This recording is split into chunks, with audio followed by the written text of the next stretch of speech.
ఈరోజు మన వీడియోలో మొక్కజొన్నలో వచ్చే కత్తెర పురుగు, దాని నివారణ ఎలా అనేది తెలుసుకుందాం. ధాన్య పంటల్లో వరి, గోధుమ తర్వాత ఎక్కువ ప్రాముఖ్యత ఉన్న పంట మొక్కజొన్న.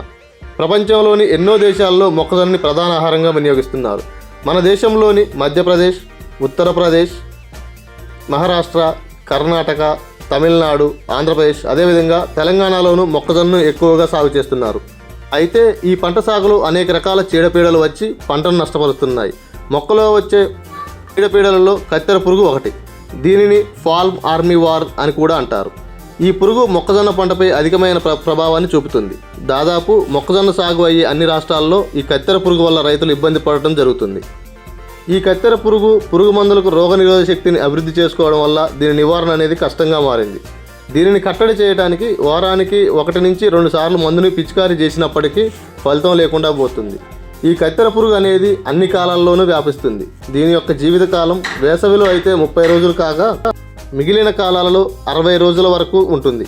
ఈ పురుగు ఒక పంటని ఆశిస్తే మిగిలిన మొక్కజొన్నల పంటలు అన్నిటికీ వేగంగా వ్యాపిస్తుంది. ఈ కత్తెర పురుగు జీవితకాలంలో 1000 నుంచి 1500 వరకు గుడ్లను పెట్టగలదు. ఇది పగటిపూట ఆకుల మధ్యలో ఉండి రాత్రిపూట ఆ ఆకులను తిని పంటను నాశనం చేస్తుంది. కాబట్టి కత్తెర పురుగు పట్ల జాగ్రత్త వహించాల్సి ఉంది. కేవలం రసాయనిక మందుల్ని వాడి వీటిని నివారించడం కష్టతరం కావడంతో రైతులు సమగ్రంగా సామూహికంగా చర్యలు తీసుకోవాల్సి ఉంది. దీని మొదటి దశలో తల్లి రెక్కల పురుగు లేత మొక్కలపై పెట్టిన గుడ్లు పగిలి లద్దె పురుగుగా మారి గుంపులుగా ఆకుల మీద ఉండి పత్రహరితాన్ని తింటూ రంధ్రాలు చేస్తాయి. రెండవ దశలో లద్దె పురుగులు కాండం మొగిలో చేరి లోపల ఉన్న కాండాన్ని తింటాయి. శాఖీయ దశలో ఆశించినప్పుడు మొగిని పూర్తిగా తినడం వల్ల మొగి కత్తిరించినట్లుగా కనిపిస్తుంది. మొక్కజొన్నలో పురుగు విసర్జనతో ఆకు మీద నిండిపోయి మొగి లోపల పూత నష్టపోయి కంకి తయారవదు. ఈ మొక్కజొన్న పంటలో వచ్చే కత్తెర పురుగు వల్ల రైతులైతే పంట నష్టంతో పాటు ఆర్థికంగా కూడా చాలా నష్టపోవడం జరుగుతుంది. దీనికి గాను రైతులు వివిధ పద్ధతులను అయితే పాటించడం జరుగుతుంది.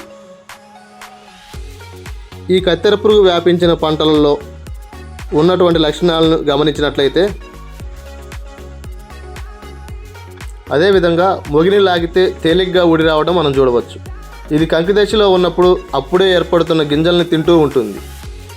దీనివల్ల రైతులు బాగా నష్టపోతున్నారు. కత్తెర పురుగుని రసాయనిక పద్ధతిలో నివారించడం అసాధ్యం కావడం వల్ల దీనికి సమగ్ర యాజమాన్య పద్ధతిలో చేయాలి. ఈ సమగ్ర యాజమాన్య పద్ధతిని చూసినట్లయితే ముందుగా తప్పనిసరిగా విత్తన శుద్ధి చేసుకోవాల్సి ఉంది.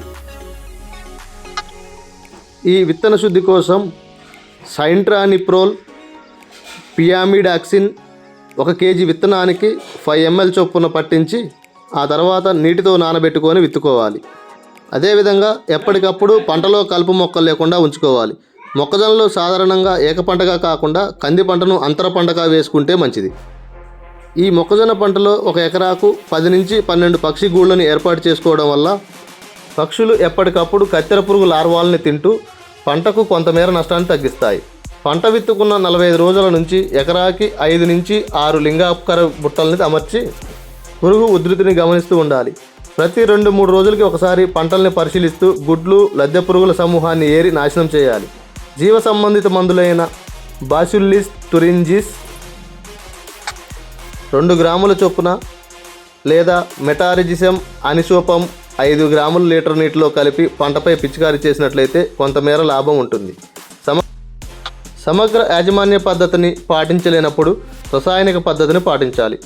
ఈ పద్ధతిలో పంట విత్తిన 12వ రోజు నుంచి పురుగు మందుని వాడాల్సి ఉంటుంది. ఒకసారి క్లోరంట్రానిల్ 0.3 mlని లీటర్ నీటిలో కలిపి పిచికారీ చేసుకోవాలి. ఆ తర్వాత పంట విత్తిన 30 నుంచి 35 రోజుల వరకు ఎకరాకు 3 నుంచి 4 కేజీల కార్బోకోరాన్ 3G గుళికలను మొగిలో పడే విధంగా వేసుకోవాలి. విత్తిన 50 నుంచి 55 రోజుల దశలో ఎమామోవెక్టిన్ బెంజైన్ని 0.5 గ్రాములు లేదా స్పిరిటోరమేని 0.5 గ్రాములని 1 లీటర్ నీటిలో కలిపి పిచికారీ చేసుకోవాలి.